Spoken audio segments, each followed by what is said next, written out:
Thank you to our 4 sponsors for supporting our podcast: Johnny Russell's Art Caterers and Milltown Pies, Alexander Grace Law, Jez and Lisa's Spoonful of Sweets, and SPE Furnishings.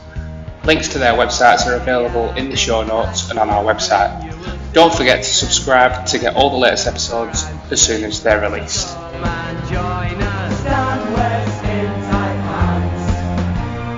Worsley Cup still gleaming, years without a cup, never stopped us dreaming. Hello everyone, welcome to the Housecast, this special edition from Lowerhouse Cricket Club's official podcast, the Housecast from the Worsley Cup Final 2021, which was played yesterday. We're going to discuss it in detail, not talk about anything else that's gone on over the club over the last few weeks since we did our last podcast. This is just about the Worsley Cup. So there's 4 of us on this today that we're going to talk it through. We've no special guests, we've just got the special hosts.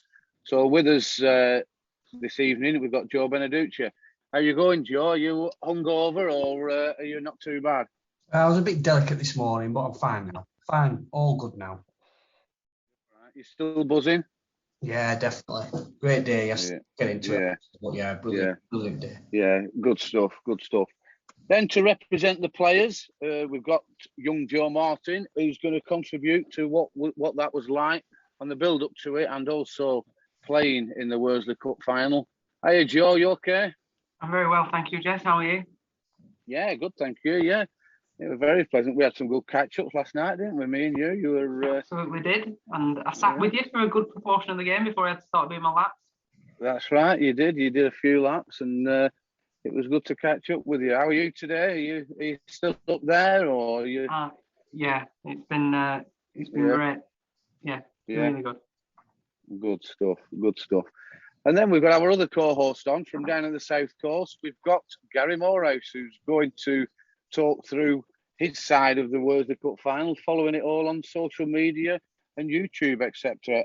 Hiya, Gary, how are you going on? Hey, Jez. Hey, boys. Yeah, great, thanks. Sorry, I missed out on the last recording. A lot of family down visiting now. Everyone can move around the country, so... but yeah, great to join you tonight after a good day's entertainment yesterday. Brilliant. Thanks, Gary. Thanks for coming on. And yeah, it's good for everyone. We're getting things back into a little bit of normality, which the club can back after it were bouncing last night. So what we're going to do here is just talk about the build-up to the Cup Final, a little bit of a back-to-front, old-fashioned BBC FA Cup Final. We're going to have a look at the 7 days prior to the final, how things were going for the players, the training. For those who weren't aware and are listening to this podcast, we were made aware probably after the semi-final win that Stephen Parry was highly unlikely to be available to play in this game. I think Joe Beneducci is probably best placed to explain why that was, and then the procedures from there into looking for a professional. Dooch, just give us a bit of background. As you know, the first 11, I don't know what your official title is. What are you, a mentor or? I don't think I've got an official title. Just do whatever gets. Do whatever. Just yeah. I think a lot. Probably pizza delivery man or something like that. Yeah, but I think ice cream man. Something like that. But you do a fantastic job in. Yeah, definitely. So you do a fantastic job in supporting Ben. And Matt from the second team, and you are in there with all the decisions, and some are great decisions, great decisions to make, should I say, and others are very, very difficult. So just explain what it was like from the semi-final on the build-up to the professional, and why Stephen couldn't play. So Stephen, we knew all along that he would miss games, and we knew that the Worsley Cup Final would be one of them because he coaches in the 100 for the Manchester Originals women's team. When they play, he obviously has to be with them, and the Sunday was one of their fixture days. So we knew all along that he wasn't going to be around. But obviously, you can't sign or not sign a professional on the basis that he might not be able to play in the Worsley Cup final, because we've only been in 4 in our entire history. So I think it would be foolish if we said no, we're not going to sign the pro because he can't play on that day. But once you get there, then you start looking at what your options are.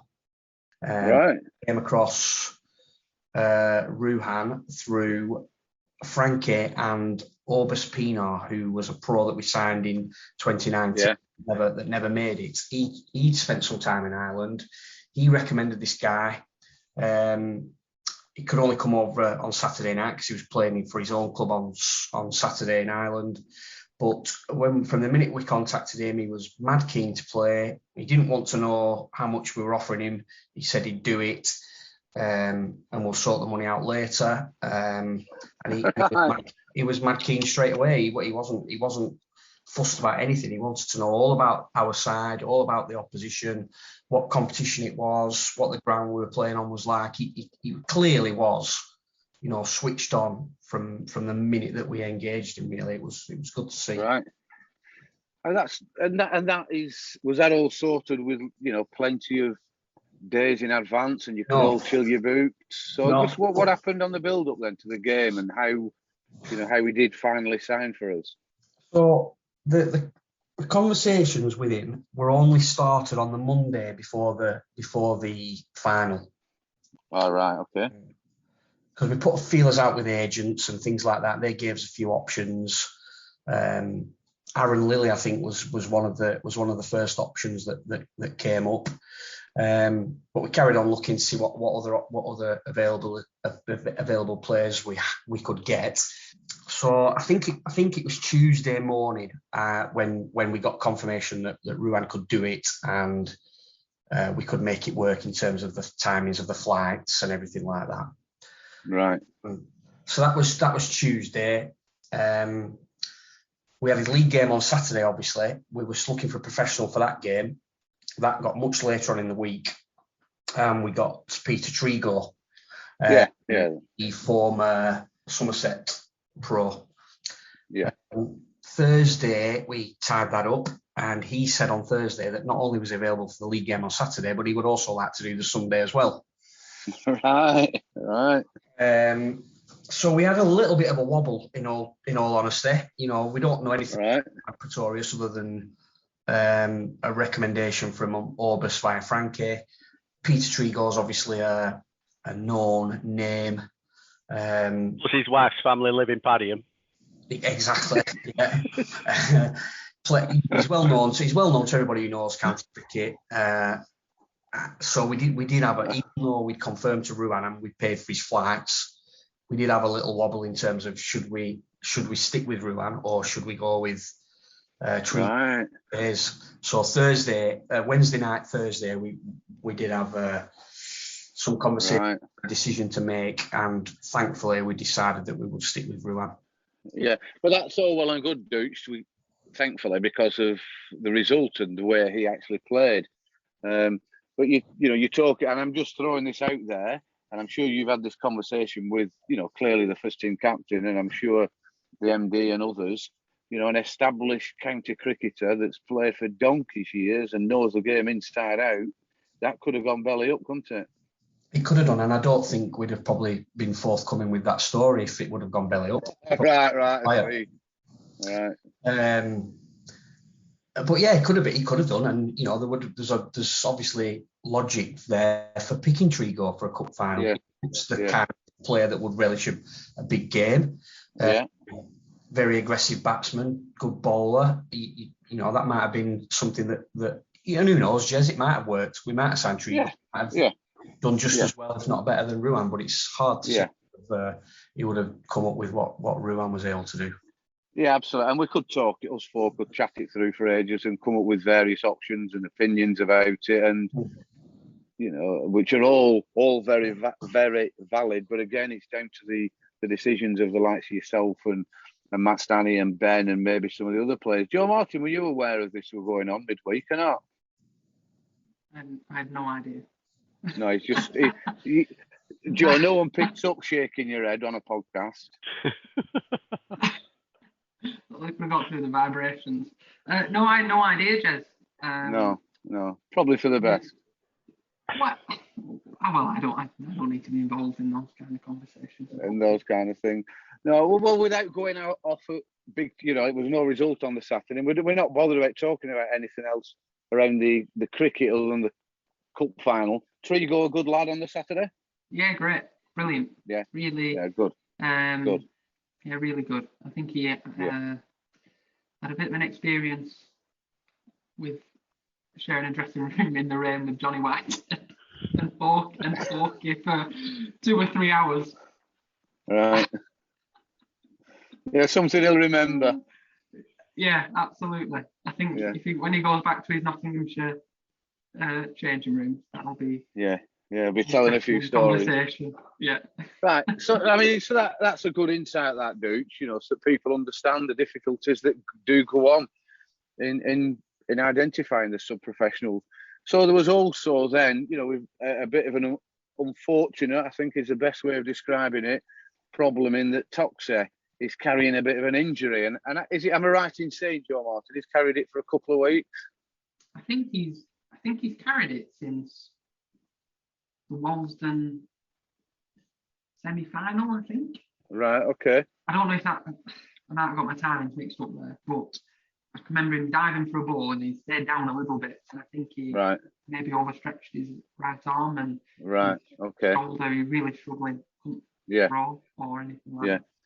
And obviously we've lost our pro, which who has got us to this final, because he knows the players, and we owe him a fantastic amount for getting us there, Stephen Parry. But we've got a sub pro who's in. Toxie, fantastic death bowler. He's one of the best bowlers of that sort of pace in the league. He can tie people up. So it was a bit of a blow, that. Dooch, how did that come around? And was that a shock, or were you, as, let's say, selectors between the 2 or 3 of you who were in that role, were you aware that was going to be a problem? And how did it come to a conclusion that he wasn't fit? We knew he was potentially going to be injured, and we'd arranged to have a couple of fitness tests with him during the week. Because he didn't look great in the last game, and he volunteered that he was struggling with his shoulder. He was having treatment on it in last weekend and in the run up to the fitness test midweek. The fitness test was arranged for Wednesday and Thursday. Yeah. Rang me Wednesday morning to say he couldn't really do Wednesday, he wanted to give it another day. So kind of at that stage, you're thinking, he's been carrying injury for a month. Another day probably not going to make much of a difference, really, if he can't do it today. No. So Thursday, he went to the club, and obviously he's desperate to play, as you can imagine. He wants to get there. So he's been for a treatment on Wednesday. Thursday, he gets to the club. He did a few bits and bobs of warm-ups, and then he bowled in front of Ben and Blaise to Joe. And I think he only got through 2 balls. Yeah. What a shame. What a shame for the lad. Yeah, it was a shame. And, but to be fair to him, he was there carrying the drinks all day yesterday. He's a great guy. He's great to be. He's a great lad to have around the place. If you ever watch a first team game and we're fielding, he's the voice that you hear above everybody else.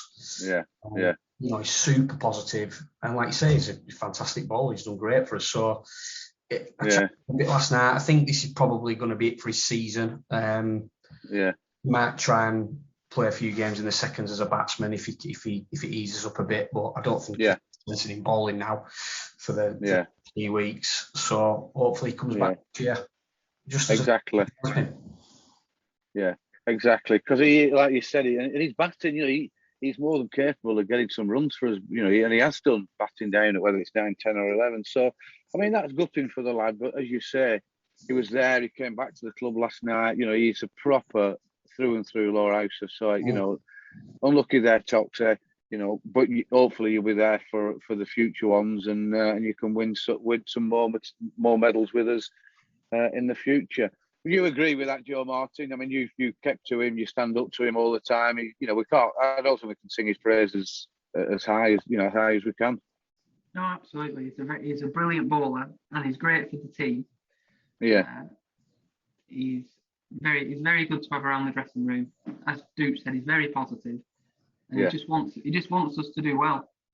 And it was brilliant. He was there all day yesterday, making sure that we were all right, and getting drinks for us if we wanted. And if you watch the live stream video, when we take that wicket, you can see him running on. He's the first one to run on right at the bottom corner, which was brilliant.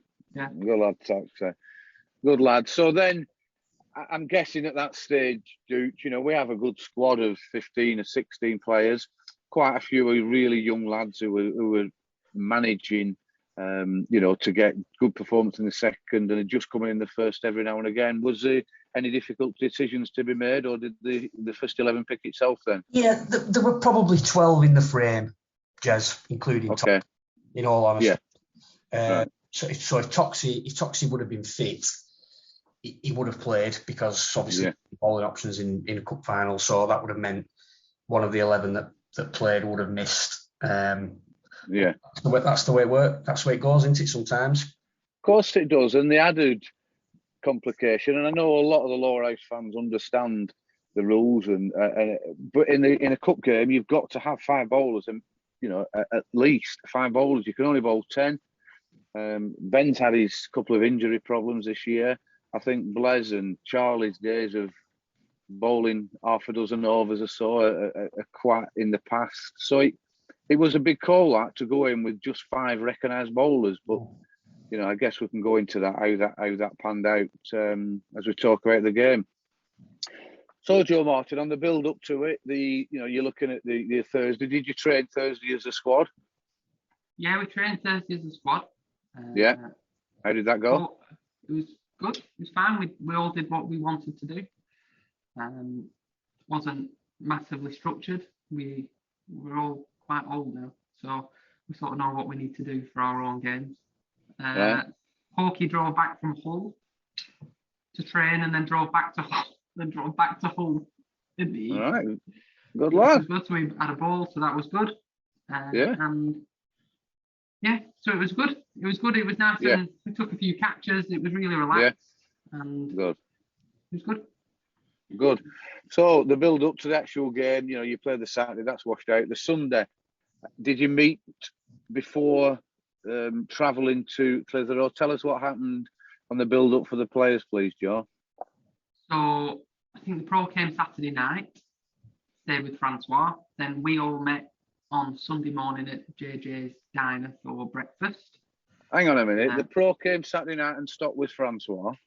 Yes, I think that's true. What on earth went on there? You drop him off till 12:15, so there was no room, really, no time for any for Frank tomfoolery to drag him out anywhere. So right, brilliant. So you've met for breakfast? Yeah, met for breakfast. There were some large breakfasts that were had by some of the players, which was interesting. I'm sure that's how kind of elite athletes do it. What did you have, Joe? I had a yogurt at about 7 o'clock, and then I had a sausage sandwich with brown sauce. Well, that's not very like an athlete. I thought you were going to say muesli and a banana or something. No, I didn't think it'd be socially acceptable for me to ask for those things if I went into there. Excuse me, can I have a banana? Whilst everyone's having like a massive full English with extra bacon and some black pudding. Good effort. Little weedy kid in the corner having some muesli.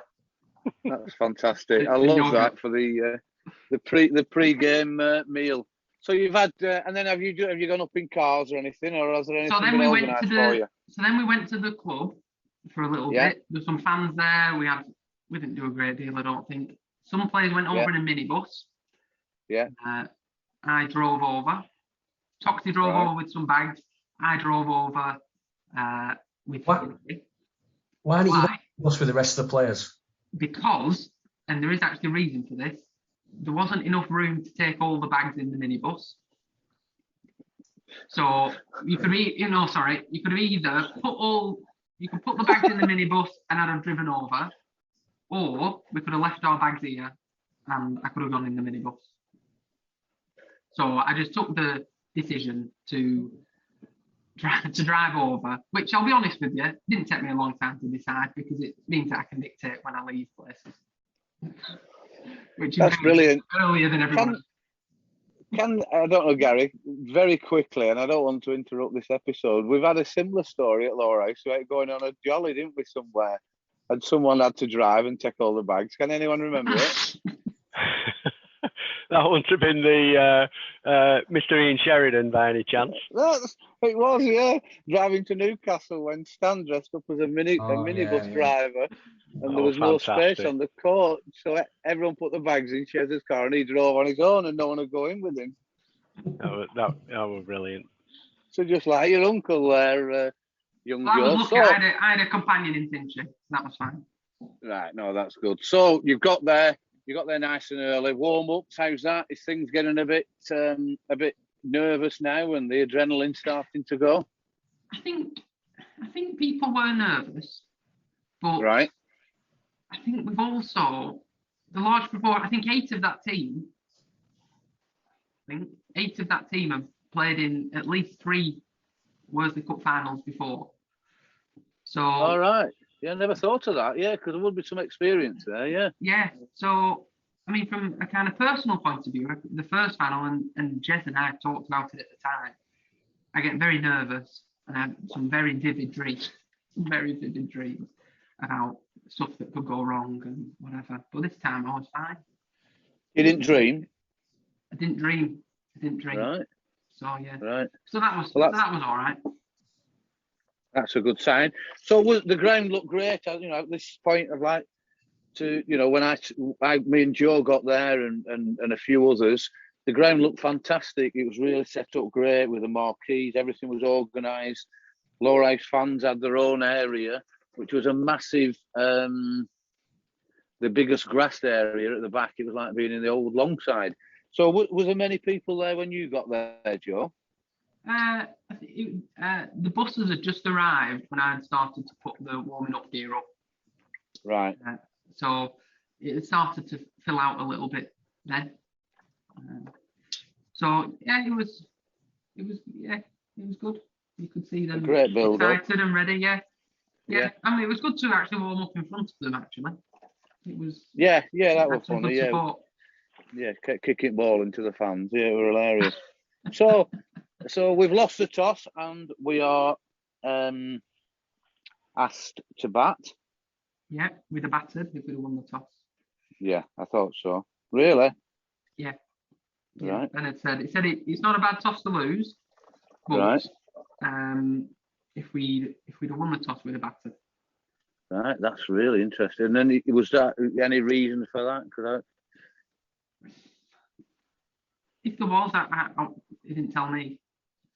Right. So, you don't ask you that. No, not really. I'm not. Right, okay. I'm not in the think tank. Right, I see. So they've. So we've. Opened. Our normal openers are opening with yourself and Ben. How did that feel, Joe, coming out in front of everyone? I mean, I'm not sure what the crowd was. Does anyone know the exact number? No idea. Or thereabouts. 1,500, do we think, Dooch? Ish, I'd say that's a fair guess, yeah. Yeah, so it's busy. There's a lot there. It's quite noisy. Some nerves going on then when you're going out, Joe? Do you know, not really. The last cup final we played in 2018, it wasn't as hostile an environment as that was. And right.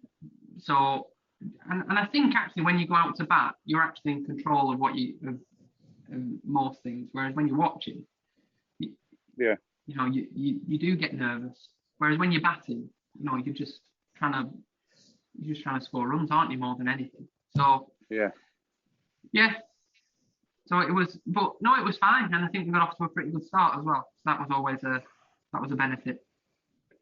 Yeah, I agree. I think you looked in good nick, and then and then unfortunately got out, and Johnny came in, and Ben and Johnny put on a considerable amount. Have you got the scorecard there in front of you, Duke?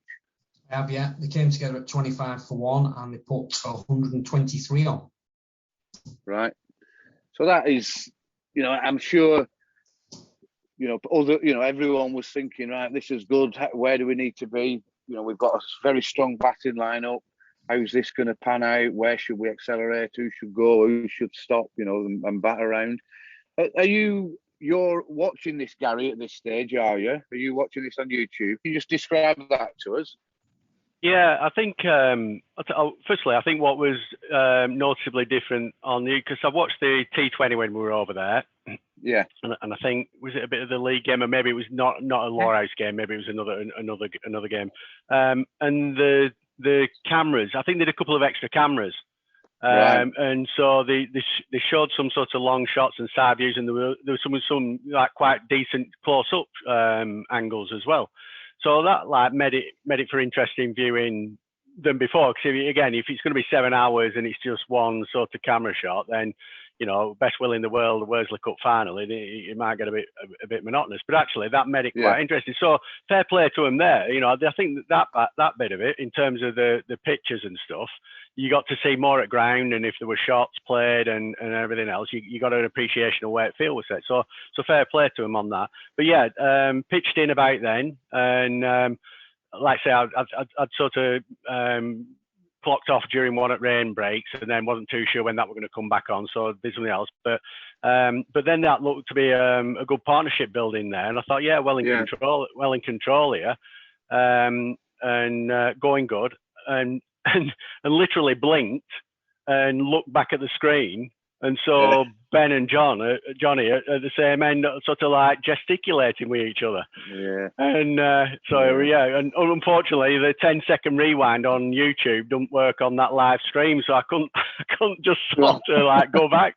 So I was texting Adam saying what happened there, like, but yeah. Yeah, it was. I asked you, Joe Martin, see if you'll comment about this. And the way I saw it, it was a two all day long, pushing the fielders, and if the fielder hits the stumps, a direct hit from the boundary edge, and you run out, then it's a bit of bad luck. But to not go for it, I put it straight on Johnny's toes, and I spoke to him last night about that, so I'm not talking out of school. What do you think, Joe Martin? Someone who's been run out a lot, usually on the receiving end, and sits on the fence a lot. Yeah, and I think that, you're not going to believe this, but I see merit in both arguments. Whereas, where I thought it was a 2, absolutely. So I think Ben was perfectly justified in that. But I think I also heard Johnny shout no as well. So, and then Ben shouted yes. So it's just one of those things where, as you carry on playing, it's you're gonna have to go for I don't know, like you have to have like a double call where you've both got to line up, so you've both got to say yes. Whereas if there's not a matchup, it's going to get going to lead to more run-outs, I think, in our team. Yeah, it does sound like it. What it was. We can laugh about it now, and we would laugh about it if we got lost. We're from Lowerhouse. We've seen all that sort of thing. But clearly, Ben was extremely annoyed, and you could almost see Johnny Whitehead thinking, right, I've dropped a bollock there, or I've been involved in dropping a bollock. I've got to stick around now, and because our team, I think we would agree, is that Johnny Whitehead can go absolutely mental. Ben has got the concentration skills that could bat all the way through and get anything between 90 and 120 himself. So once we'd lost Ben there. What was Ben like when he got in the dressing rooms, Joe? I don't know. I started walking. We've got to give the fans some insight, Joe. Well, I don't think he was particularly happy. Right. But he was also he wasn't in the dressing rooms that much, actually. He went in, I think he got a drink, and then came out and took his pads off outside and started having a chat with some of the players. So good on him. Yeah. Yeah. But I saw that from a distance because you legged it. Yeah, you went on your chicken run. So Johnny Whitehead, we're thinking, right, the pros come in, you know, us spectators were talking about an innings that he'd played, I think only the week before, midweek, in the club that he plays for in Ireland, where he got 140 off 60 balls in a T20 game. So, you know, we're thinking, right, this lad can really bat and score quickly. This is not doom and gloom like we all think it is, because we've lost these 2 wickets. Happy days, everything will be fine. And then Johnny plays a little bit of an uncharacteristic shot, I think. I don't know whether he played it in anger because of the run out, or he thought it was a full half volley, but it wasn't there at all, and he's been caught on the boundary edge. I mean, what can you remember? Did you see that, Dooch? Did you see that happen? Yeah, we're watching. Yeah. Is that about right? Yeah, definitely. Yeah. I did have an nagging feeling that after the run out, something like that might happen. Again, said that to Johnny last night, so not anything out of school there. But what I don't want to talk about negatives. I want to look at the scorecard and the partnership that they put on. We were in the Worsley Cup Final, batting first. We'd only lost 1 wicket going into the 36th over of the game. Which, you know, the pros innings obviously is going to grab all the headlines, and rightly so.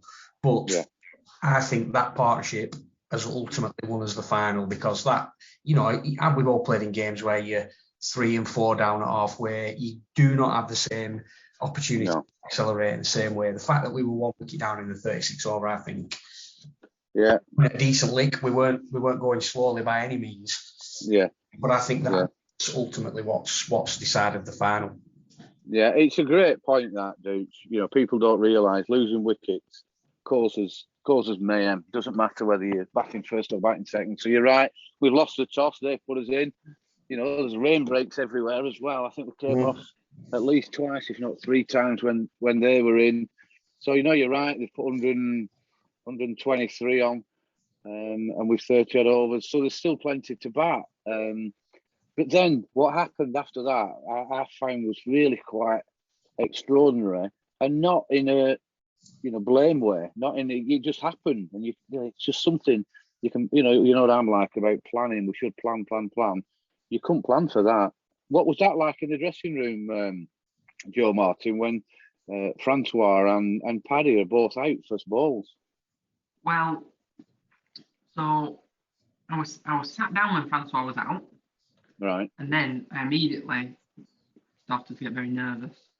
So I started walking around. Yeah. Started doing my laps again. And then, so I thought, it'll be all right. Paddy's playing very well this year. We'll be all right. And then I heard an appeal and around. And then I think you can't, when you lose, you know, we've lost 4 quick wickets there. You know, you've lost Ben, you've lost Johnny, you've lost Francois, who's a fantastic batter, and Paddy the same, who's a great player, and he's had a good season.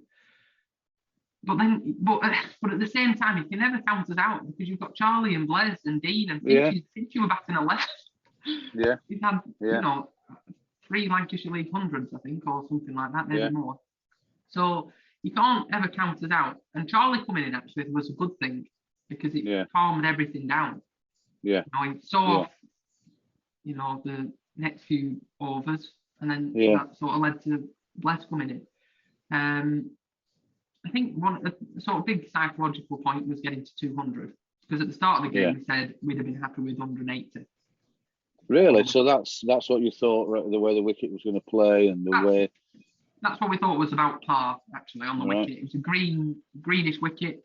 It was a good wicket, but I think as we sort of progressed further on, we thought, we can, in my kind of doom and gloom, when we were 158 for 5 or whatever it was, I was just hoping that we would get 12 runs and get to 170.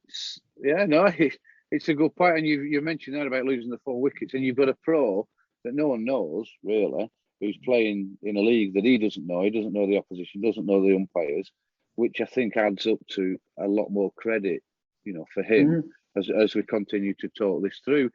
Gary, did you have any figures in mind of what sort of scores we were going to get as from the opening partnership and then losing all those wickets. I certainly did. What was your thoughts? I think not to the extent that I thought we would get 250. I mean, that were I think when they're 150 odd for 5, we're here 6 or something like that. Then you're thinking, if you can see out a few overs, a lot of experience to come. So I weren't panicking that we were going to be 170 all out. But if you think like Joe was saying, you can get to 200-ish, then that's fine. But again, difficult. I don't know their bowlers particularly well, so you're looking at like who's yet to bowl. I think they saved their pro, didn't they, for a few overs. So you're not sure about that. But yeah, again, every confidence with the batting, like I say, Finchy coming in 11 or whatever. I mean, it almost I wouldn't say it don't matter that there was a middle order collapse or loss of a few wickets there, but certainly your tail wasn't starting at 8 or 9 like we've had teams in the past like that. So not every confidence really. Yeah. No, I do agree. They have got good bowlers as well, Gary. I think their bowling lineup similar to ours in that they've got the depth there, and they have got that 6 bowler who could do it. What about yourself, Dukes? What were your thoughts on before I give mine about potential? What we were thinking we were going to get. Well, we lost 4 wickets for 6 runs, and before that, and I was thinking, we're going to get 250. We're going to push for 250 when Ben and Johnny were going. Yeah. And the impact of losing 4 for 6, you then think, well, can we get to 200? Can we get to 210 maybe? If we get to 210 from this position, that would be a good score. And at that stage, when we just lost the 5th wicket, that was kind of where my head was at. Can we get 200, stretch to 210? Yeah, well, I'm with you all day on that, Dukes. Mine was similar figures. I started off 230, went to, we're not going to get 180, 190 here. And then I think it's time now we can talk about Charlie and Blaise. We're going back, 16 years, 17 years. And these 2 lads were getting 50s and 80s and winning games in semi-finals and finals. The innings they both played yesterday, I think, was as significant. Charlie only faced 12 balls, but he calmed it all down. Clearly, our pro was working things out, and it's only at the end of the game, I think, what an intelligent cricketer he is, and that balances with what Dukes has mentioned about when he picked him up from the airport, asking questions, wanting to know how things played. So Charlie only played those 12 balls with him, got 8 runs, but you could see him start to build it up, and then Blaise comes in, faces 19 balls, and gets 14. And the partnerships are absolutely phenomenal. I mean, I think they've only put on, Charlie's and him have only put on 15 or 20 runs, but then between the pro and Blaise, they put on 84 runs, and it was literally the last 5 or 6 overs that when I was counting it down, which is just so demoralising for him. I mean, what did that look like on YouTube, Gary? Could you see the extent of his hitting and the quality? Yeah, definitely. Like I say, those extra camera angles, where he put a couple in car parks and stuff like that, and then square of the wicket. I think he got a couple of a slot sweep or a short ball or 2, and that were at the time Matt Stanley were on commentary as well, and so how did that go? Well, actually, it were really good listening, because you were having a bit of banter with their chairman at the time, and it were all good. There were nothing, untoward. It were actually quite sensible stuff, and then Frank had wandered past a couple of times talking about fireballs and Jaeger bombs and that, but we got back to cricket, and that were good. And Matt Stanley were actually pretty close on with what he was predicting at the time, when you could just feel that. Obviously, Blaise had set his stall out to try and rotate the strike and give it back to the pro, and then he just lifted off, didn't he? And it was 70 odd off the last 5 overs or something, and you could see it. I mean, it doesn't matter whether it were a full, short, wide, straight, whatever. He'd got his eye in by that time, and it was disappearing. Yeah, without and. You're 100% right, Gary. He'd worked it out. It was almost, it's like watching T20 or the 100 cricket of county players working out, right, I can hit this individual there, or there. And if I get it in that slot, that is where I'm going to hit it. And once he got in that zone, it was as good. I mean, I'm sure that you heard people say the same, Dooch. They were talking about that is a similar sort of hitting that's not been seen since the like of Curtis Hazard and Collis King, etc., etc. And at the time, I thought, don't be ridiculous, because it was always so much better then. But the more I reflect on it, they're perfectly right. It was proper, true hitting. There was clearing. I mean, Dewhurst and Eamon have bowled 18 overs and gone for 129. And probably not bowled that bad, especially Dewhurst. And you felt sorry for him because he's probably like a pretty good cricketer, pretty good bowler. And it probably didn't really matter who were going to be on. They were going to go, and it was just how far really. Yeah, it was, and the timing of it was so good. How he timed that in. So I've got. I mean, again, Joe and Joe, jump in if because I'm going to move on to their innings. Then I'll bring you in a minute, Joe Martin, just to see what the mood was like. But in my experience, and again, it's probably a Lowerhouse doom and gloom because it always happened to us. Those last 5 or 6 overs, if you've been tated or the game has changed quite considerably, I've always found that we generally, we lose 2 wickets in the first 5 overs. It's game over. We don't even get half of their score. And I thought that was going to happen to them. I thought they would absolutely beaten into the dust, no matter how good a players they were. But we're going to be upbeat. They're going to struggle like mad. What were the players' thoughts at that time, Joe? Once you've got in and they've clapped him back in and it's high fives. Well, I think there's 2 things. First, that the Pros innings was brilliant. It was very, very good. But it's still vitally important. That's of what Blaise adds to this team. The fact that yesterday he didn't.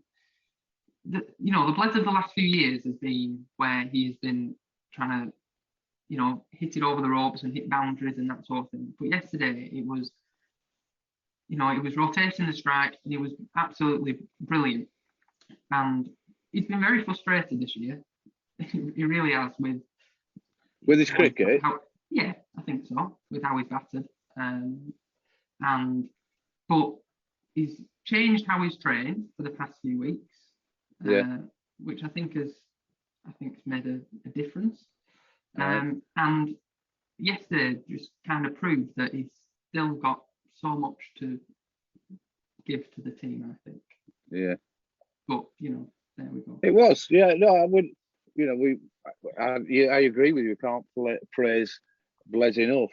But the Pro playing that innings is that is what grinds Clitheroe into the dust. Yeah, absolutely. Because I think after that, when they take those wickets, they would think if we can bowl them out now, or if we can stop them getting 200, we're well in with the shot here. Definitely. But then for us to go even further past 200 and then to 250 when they've been in actually a really strong position, I think is it is. So out of you. Without a doubt. So we're upbeat.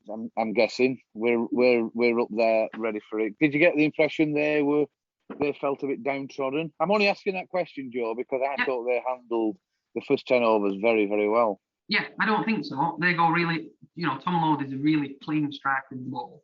Yeah. And I don't think they thought they were out of the game at half time. Right. So well, that's credit to them. That is real credit. It really is. So you come out and Tom Lord, like you said, is I thought he batted exceptionally well. I thought that the pressure that they were under, were continuing. They were never not scoring at an average of around 4 and over for the first 10 overs or so. I didn't think Frankie. He almost like 2 decent balls, bowling a good line. The length was there, but then all of a sudden would bowl one wide down the leg side and one wide down the offside. What was the reasoning for that, do you think, in that open burst? I don't really know, to be honest with you. I think it's one of those days. I don't know whether people thought we were going to do how we bowled against Wollaston.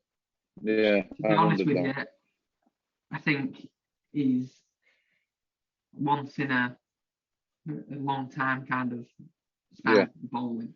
Yeah. But you know, it's a power play, and they were going to go hard at it. So and they were going to flash hard and need some great shots. But I always thought that we were in with a chance. Well, I'm going to ask that question. So as they were constantly getting the 4 and over, you know, they were never getting it. You know, certainly that first half of the game, it was never getting near 6. You were still all upbeat. You were still happy enough. But Frankie and Joe didn't bowl as well as they had done before. The Pro Bowl came on and bowled.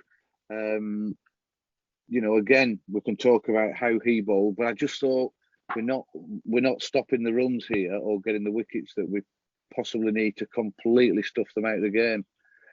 You know, how did you feel about that, their scoring rate, and also how our Pro bowled? So I was nervous, not about how our Pro bowled, because I thought he actually bowled pretty well, actually. He changed his pace.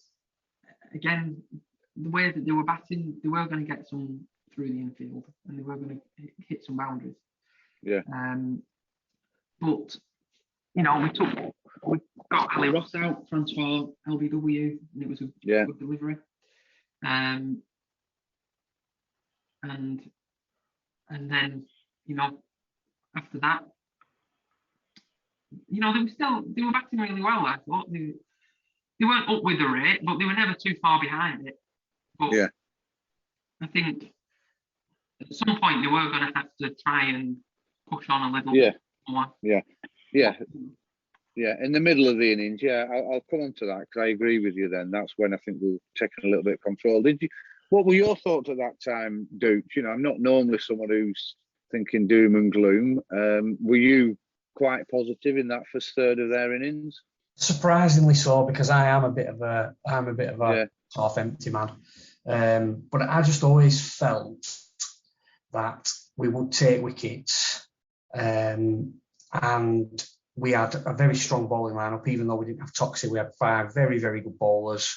Ben managed to get rid of a few overs from himself as well, which gave us that bit of wriggle room.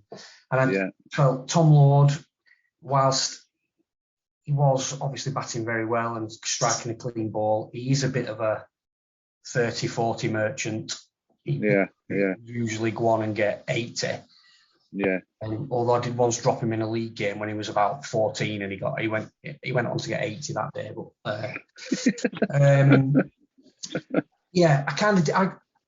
I wasn't comfortable, but I wasn't worried. Yeah.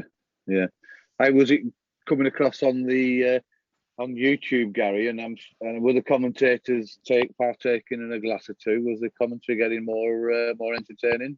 It was lively, yeah, and they had a change in personnel for a while, I think, which probably, let's say, didn't do themselves any favours. It didn't come across particularly cultured, shall we say, but a bit more tribal in that sense. Yeah. But on the cricket, I mean, I thought Thomas Lowe, given he'd had a long bowling spell, and he finished Sam Olsted's overs, didn't he? And bowled a few overs. So I thought, well, he's opening up batting. Maybe that's a bit too much for him. And then when he got to 30 or 40, and whether that was because Ali Ross went early doors, because he never really got going, did he? And I think that were a good wicket. I don't know whether he felt a bit aggrieved with the decision. He seemed, I don't know. Anyway, so I weren't sure about whether Thomas Lowe was really just going to go after it because he got in. But again, I think another good wicket, a good timely intervention there, because if him in the Pro had set the stall out, again, before you know it, you're looking at under a partnership, and then we're thinking, right, how do we change this up? How do we get a wicket? Yeah, exactly. And then and like you say, or like Joe said earlier, if they're only 1 down, and you know, and they need 6, 6.5, 7 and over off the last 20, it's on. It really is on when they've only got 1 wicket down. It's just whilst Gary's brought that up there. Does anyone know what happened with their opening bowler, Halstead? It seems strange to bowl nearly his 10 overs. Dear. You're a bit transparent, that, Jez. I think people can see through that comment. I've got a view on it. I think that, for those who don't know, Sam's been injured for a couple of weeks. He hasn't played. He didn't play on Saturday in the league game. I watched him warm up before the game on Sunday, and he looked like he was struggling. But he managed to get through 9.3 overs, I think it was, and then went off, and he had a subfielder already with his whites on waiting to come on. Right. Which I was a bit uncomfortable with that. I felt that it was bending the rules a little bit to say that, he was able to bowl his 9.3 overs. He didn't get through all 10. He went off with half an over to spare, and he was allowed a subfielder. I think the rule is if you go off with a pre-existing injury, you're not entitled to a subfielder. Is that correct? Yeah, as far as I remember it, I think that is right, unless it is changed. But it's difficult to, if he's bowled that many balls, is it that injury? How do you ever prove that injury? I know what you're saying, dudes, but I think you're clutching at straws a little bit there. Right. Okay. Well, we'll agree to disagree.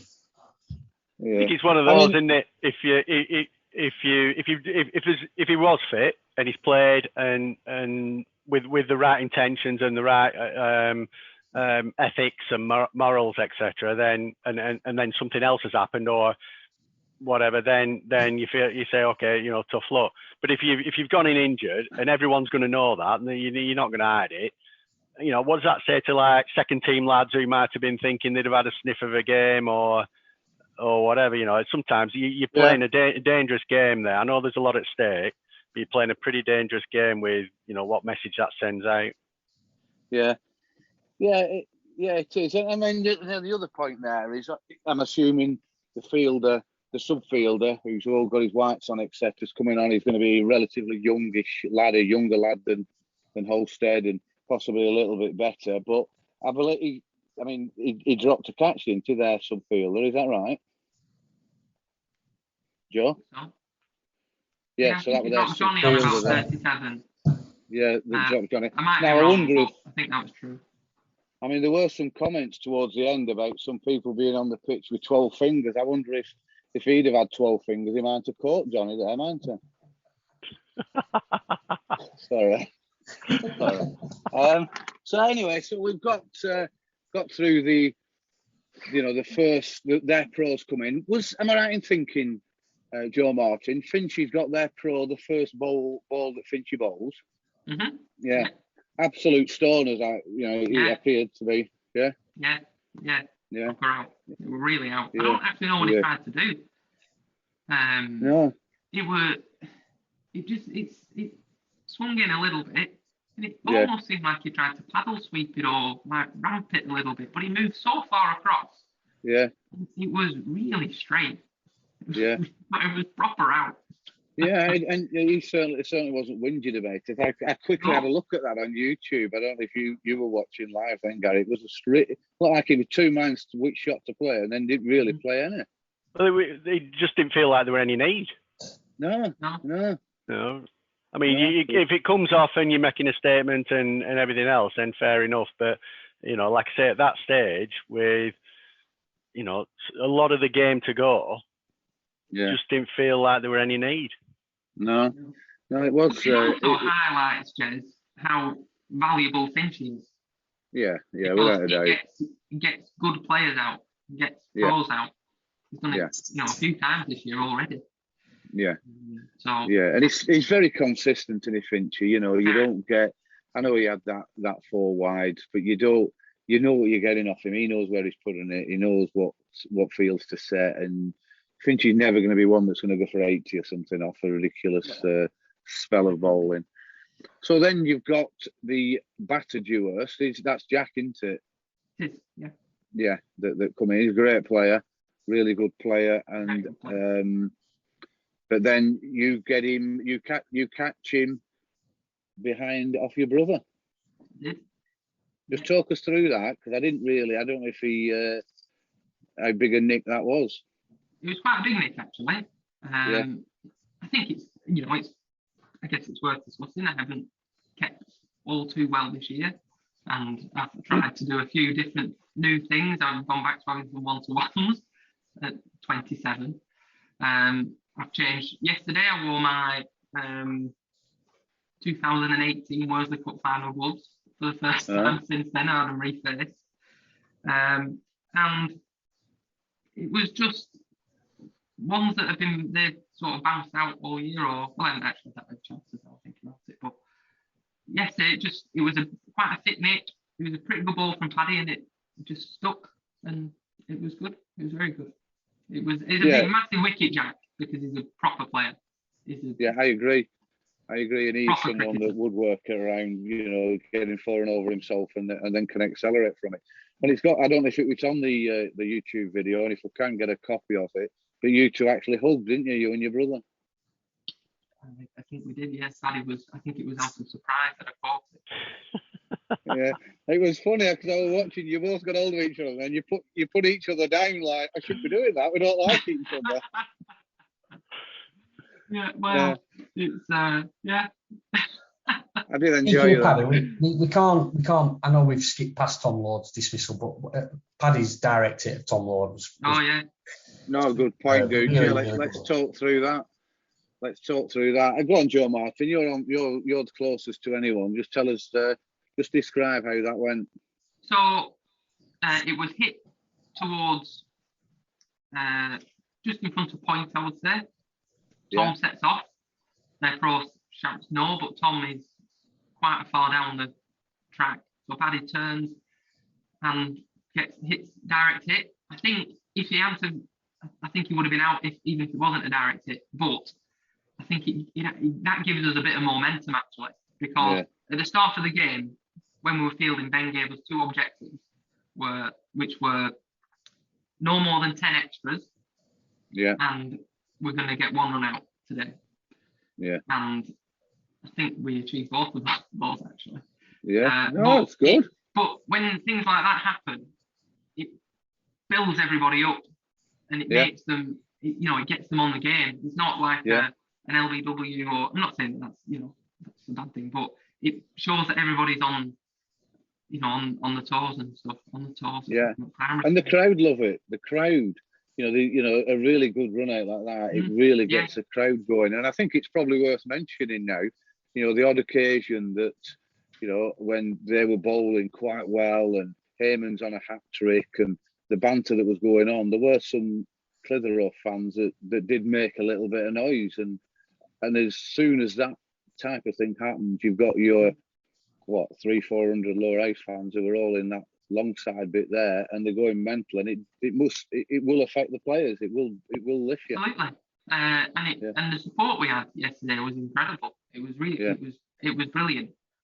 We even had support from other clubs. Levi Wolfenden from Church was giving us a huge leg up, giving lots of support for Joe. Good. So that was good to see. Yeah, there were a lot of love on YouTube as well on the chat that goes along with the stream, and there was John Thomas from Walsden. He was saying he just didn't know which side to support the most. Yeah, it was very complimentary, and I think if he wasn't a Walsden player, I think we could look for a new recruit. Fantastic. Yeah, that's great. Thanks, John Thomas.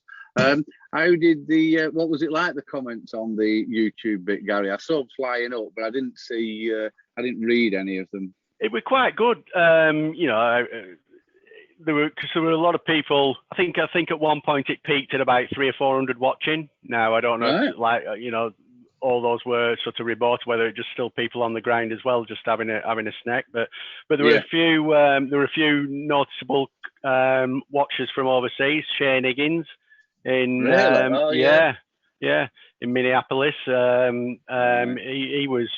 So he made himself known, and there were people in Greece and some Greek islands watching, and Cornwall and stuff like that. So it was all good fun initially, and then one chap just decided he was going to liven it up a little bit, it was it looked to be quite a few watching there, which I think is great. If you can't get to that game, and you'd never say you take away your ticket, your gate receipts and turn up and watch a game for real. But if it's a second best option, it were pretty good. I think they've set a precedent there, Clitheroe. I think they really set the bar in terms of. I agree. It's good. Seeing that footage and how popular it was. I think other clubs have got to follow suit now. Yeah, for definite. And you're right, Gary. I don't think for 1 second it's going to reduce the gate receipts or anything like that. If people can get to the game and they want to get to the game, they will get there. But that's a great option. Again, maybe just work on the commentary a little bit. See if get that a little bit more professional. Might be a bit helpful. But that's for the future. It's baby steps, I guess. Baby steps. Indeed. Live and learn. So we get to. I'll just give you my thoughts here, Joe Martin. I'm sat with my brother Matt, and they're 4 down. And the game is not going to sleep, but the crowd are doing a little bit, get on with it. Each going slow. But those 2 lads, was it Mulligan and Dib? Yeah. That were in. So 5 and 6 were in after Dewis were out in the throw. And I just thought they were batting quite sensibly there. There was lots of overs left. Yeah. And they were getting 4 and over every over in singles and the odd boundary. Matt completely disagreed with me, and he's clearly now right in what he was saying. But I just thought if they kept it, to 5, 5.5, 6, 6.5 and over, we didn't lose any more wickets, we could have had a little bit of a problem there. Did the players think that at all, Joe? I don't think so. The reason I think that is, so firstly, Mulligan and Dib are 2 very good players. Sam's a very good player. But I think going at 4 and 5 and over when you need 6 and 7 and over is fine if you've still got the pro in. And I'm not taking anything away from the amateurs because they're 2 really good players, 2 very good players. But I think it gives it a different dynamic when the pro's in, because you sort of expect him to be able to accelerate like our pro did and consistently hit boundaries and clear the rope. Whereas for an amateur to do it, I think is a really tall order. And I think it's really difficult to do, to consistently, if you take the game to 5 overs less and you say 6 down instead of 4 down, and then you're going for it, needing 8 or 9 and over, I think it's really tricky. I think it's really tricky with when you've just got amateurs in. Yeah, no, it's a good point, that. Yeah. You need someone still to get a good 80 and get the last 40 in 25 balls. Yeah, no, it's a good point. It might be just as I'm getting older, I just thinking, oh, crikey, we could do with another wicket here, or stop them getting 4 and over, and then the odd maiden. We had a slip in for a long time, and I was thinking, can we not get him out to point and just stop those? We were giving them 3 singles and over, but as it turns out, you were right. Dukes, did you ever have those feelings that I were having, or were you quite comfortable when those? Because they've put on, I think they've put on 62 on, Jez. Yeah, 62 on. Did you have concerns? Well, we were working it out where I think I was sat with you near around this. He did about 100 from the last 15 overs. Yeah. He's not unmanageable by any stretch. But I still thought we'd take wickets. I was a bit worried about that, actually. I thought if this game goes the distance, we're going to struggle for light. But Paul Stanley, to his credit, rightly pointed out that probably never going to go the distance that game. Things once we took a wicket, things started happening very quickly, which is what we predicted. I wasn't really, even when they needed 100 from the last 15 with Mulligan and batting, I was thinking he's a bit one-paced. He's not really going to. Is he going to be able to take Frankie apart? I don't know about Charlie Dewhurst and his batting style, but Kyle O'Connor's similar a bit to Dib. He's a very good player. Again, he's not. Is he going to tee off? Lightly.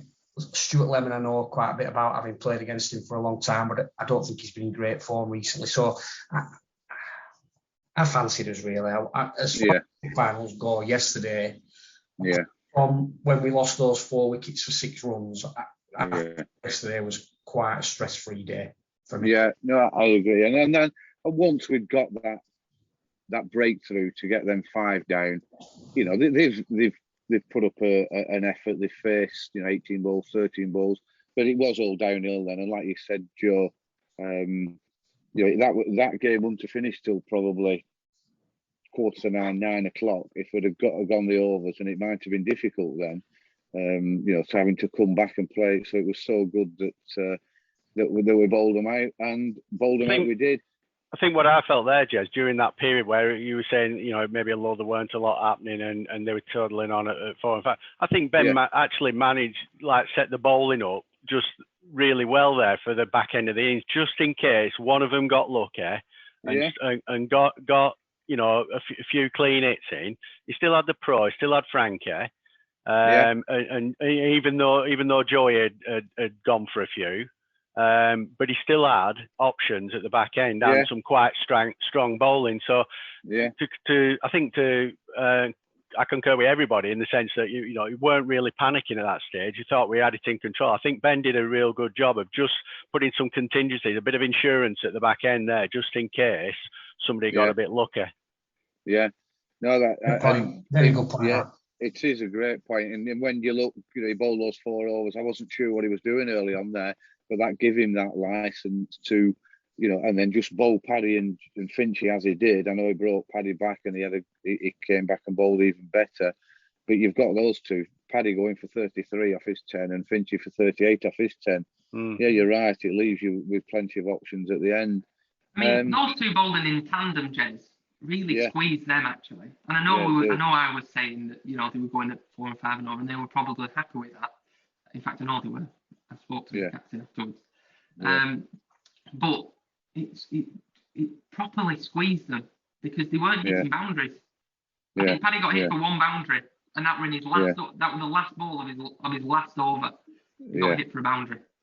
Yeah, so, it was. It really squeezed them as it's perfect. That's exactly what happened.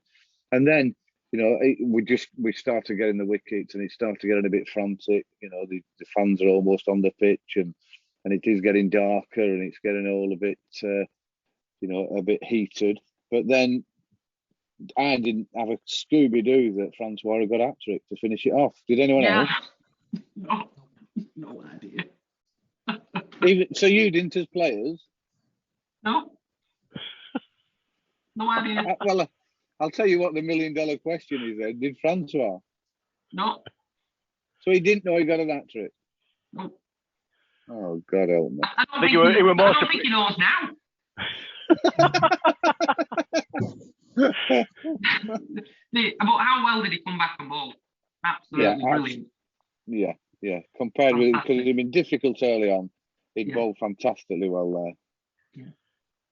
Yeah, he did. So it's the victories in the bag, Joy. It was fantastic to see, how much it meant to you all as players, and obviously the fans absolutely love it. You can't have enough of winning. I'm not suggesting we've won so much over the last 20 years, we're getting used to it, but you just can't have enough of that. They're great occasions, and they do remind everyone of what the club's about, and how fantastically well run it is. People getting emotional. Stan had a tear in his eye, and and Iggy had a tear in his eye, and it was fantastic. So what was it like in the dressing room afterwards, Joe, and the journey back?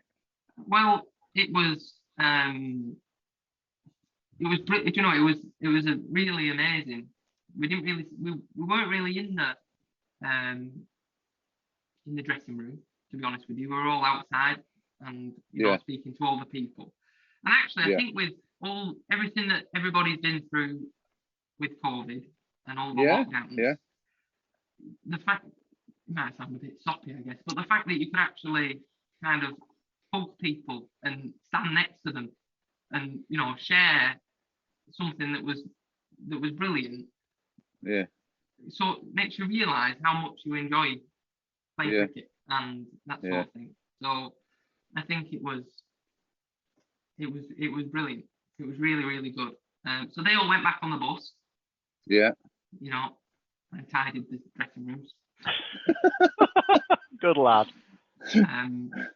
put stuff in the bin and that sort of thing, and then drove back.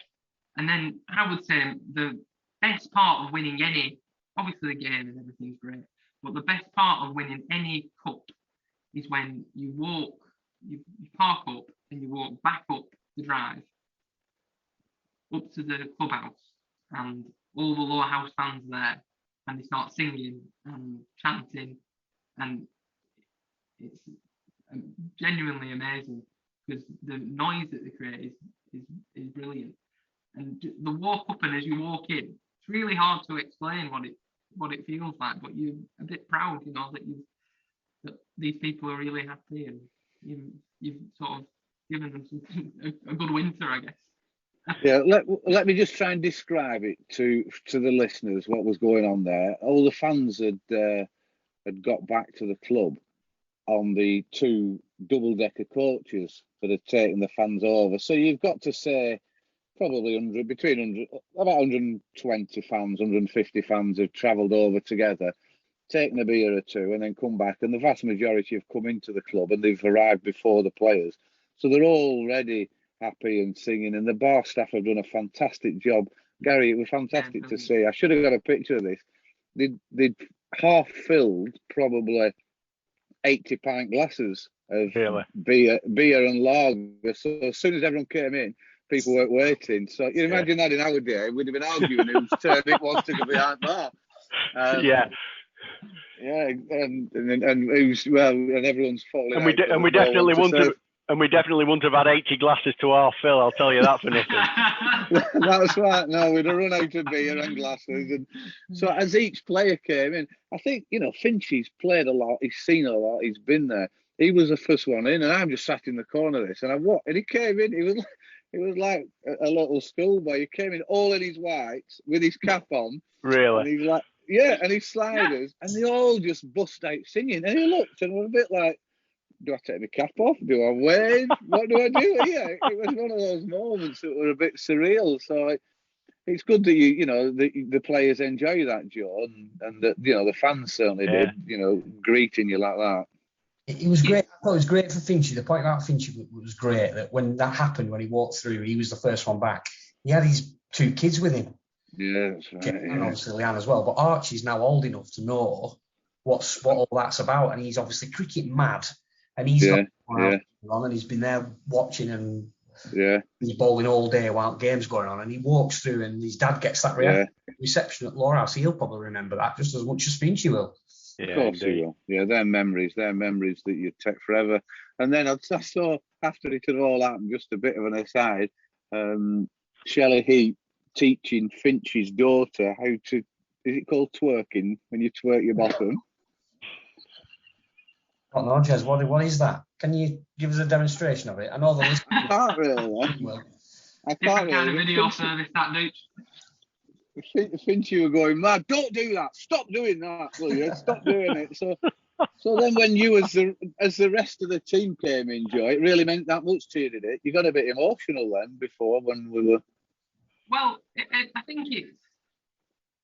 I don't know whether they know how much we kind of appreciate the fact that they come and watch us. Yeah. And because you think, why do you want to come? But I guess that's the club. Why do you want to come? I don't know, but I think that's what the club's about. The fact that there has been a connection, isn't there, between the team the playing teams, if you like, and the supporters. And these aren't just parents who, come down with the kids and are watching family play. No, these are. Lowerhouse locals and from further afield, they've got a real affinity with the club and a connection with the players, and feel the down times as much as celebrating the up times. Yeah, 100%, Gary. You're so right. They are, and it's strange, and cracky. This is certainly not a criticism, but the amount of faces that I hadn't seen for a while, from going back to when Dukes were captain and Charlie were captain, and we were winning the league and cups. And you couldn't remember. You could look and thinking, "Cracky, that's so and so, and that so and so." You haven't seen them for 5 or 10 years, but they still love it. The songs are brilliant. They're still exactly the same songs. It's like rolling back from your dad, Gary. And they were all singing these same songs, and you all know the words, and you love singing them. It was It was phenomenal. And the pros seemed to enjoy it. Joe Martin, he seemed to get stuck in, and we're having a few drinks. Is there any, supping gin out the Worsley Cup at the end of the night, I believe? Have you any stories around that and what happened this morning? I wasn't there because I knew that I had to be up early to take him to the airport. So I left at about 20 to 12. Yeah. And I could, at least get a few hours sleep. Yeah. So, I put Dad's Army on and I were well away. But then picked him up and I don't know if he'd been to sleep. You didn't look like you'd been to sleep. No, not at all. Good luck. That's not a bad thing. I hope he got off plane. Yeah, I do. I mean, he didn't know. He didn't quite know where his terminal was until he checked. He didn't know where he was going when he got out of the car. Do you know where you're going? Oh. No, I'm sure I'll find my way. Yeah, brilliant. No, it was a fantastic end to a really good day. The other thing about the Pro was that I think it's kind of a two-way thing, but it's fantastic that he feels comfortable enough to come back with. I know he played a massive part in the game, but he feels comfortable enough to come back and celebrate with us. And the reception from the fans was brilliant. Yeah. They were having selfies with him and that sort of thing. Yeah. Which I think his perception of the club will be great, and it's only a positive thing. Because some pros, they might have finished the game, won the game, and gone home. Yeah. But Absolutely. To stay behind them is great. It's really good. Yeah. It was. As we've just been chatting now, he obviously is. He has made it home, he's made it wherever he was going, because he has been retweeting and liking some of the tweets from the Lowerhouse fans. They've just been coming up now, so at least he's done that. Whilst we're on about the social media, I found it quite bizarre, really, last night and during the day. We've had this little bit of success, and the social media. I can understand now why footballers and cricketers and pop stars get a little bit aggrieved at some of the tweets that have been going on. Has anyone else seen some of the the tweets saying that we're rubbish, we might pay players, we might do this? Anyone else read anything around that? I've seen a few bits, yeah. Because there was one, I don't know what I think he called us arrogant. I think he was called Neil Crooksbury or something, saying that we're really arrogant. Both sides are arrogant, and it just took me back to me and Blaise playing for the last 40 odd years or so, where we weren't fit to be on the same field as some players from Burnley and Haslingden and East Lancs, and we put up with it then. So now we've won 3 or 4 trophies in the last few years. I think we can be proud of what we've achieved. What's your thoughts, Joe Martin, on the social media side of it? Is it a little bit? I don't really engage in social media, to be honest with you. But at the same time, I think I do wonder why people think it is fine to just post things out there and make comments about things that either don't really have any involvement, nobody really cares what to begin with, but it's kind of unnecessary at the same time, because I don't know what they get from it. No. They can't feel good about slating clubs or that kind of thing. I don't. That's just my kind of perception of it, but I just think it's just a waste of time. Why would you go on something that is kind of actively promoting something, or you're trying to just do something negative? Surely that can't be good for you, I don't think. But, yeah, possibly, but it might be their way of venting off whatever they need to vent off. It might be cathartic for them, yeah. The beauty of it is that we certainly don't take it to heart. We take it tongue in cheek, as long as there's nothing that's getting real personal or derogatory or against the law or whatever. We'll laugh and joke about it. If people want to tweet us on the Housecast and discuss it, then we'll discuss it. But we can have a laugh and joke about it. We've got the cup. It's interesting. The pros just sent a tweet within the last hour. I'll just read it out for everyone.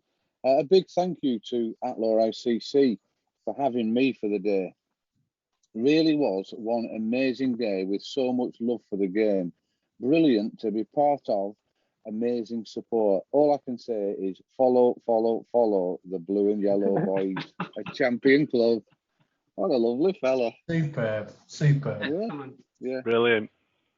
That's brilliant. That's great. We're trending on Irish Twitter. Yeah, that's right. We'll be all over it. Yeah. That's great. So, lads, we'll wrap it up. Very soon. We'll just go around, see if there's anything else we want to discuss and just talk through. The fans might be interested in. Joe Martin, you normally go last. Is there anything you want to just bring up?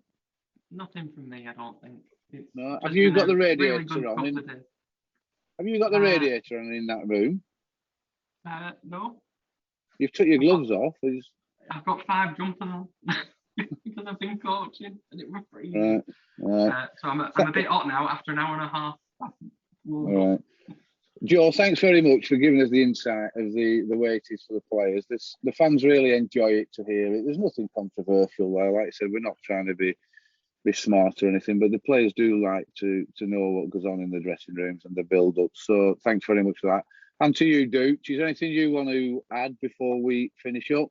No, that's all good, Jez. Yeah, good lad. And again, you and Matt Stanley, a sterling job in pulling all that together. I know the grief you were going through and yourself, what decision's right, what decision's wrong. But I think at the end of the day, win or lose, the club are always supporting volunteers like yourself. So thanks very much. Gary, from afar, thanks for the input around the YouTube. That was really interesting. We didn't see much of it. You've obviously enjoyed it, and we've had some banter about the various comments. And I don't know if you have 12 fingers down where you are now, whether the other 2 have fell off. But thanks for coming on. Anything you want to add before we finish up?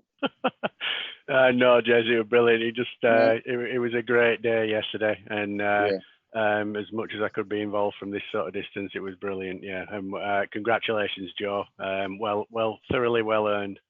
Yeah.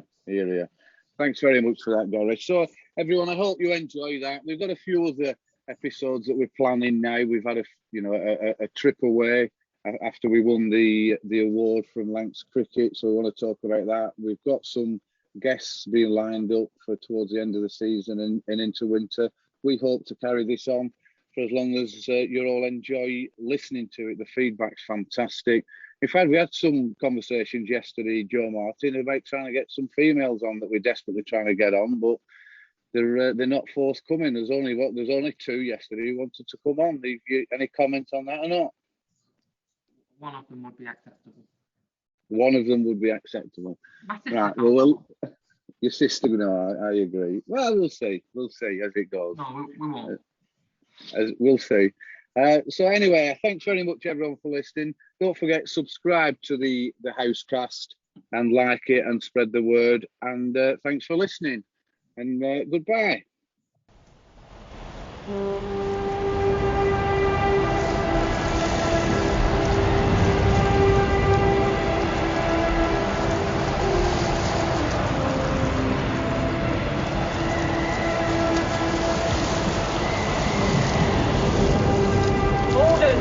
Gordon, send more house to save the house.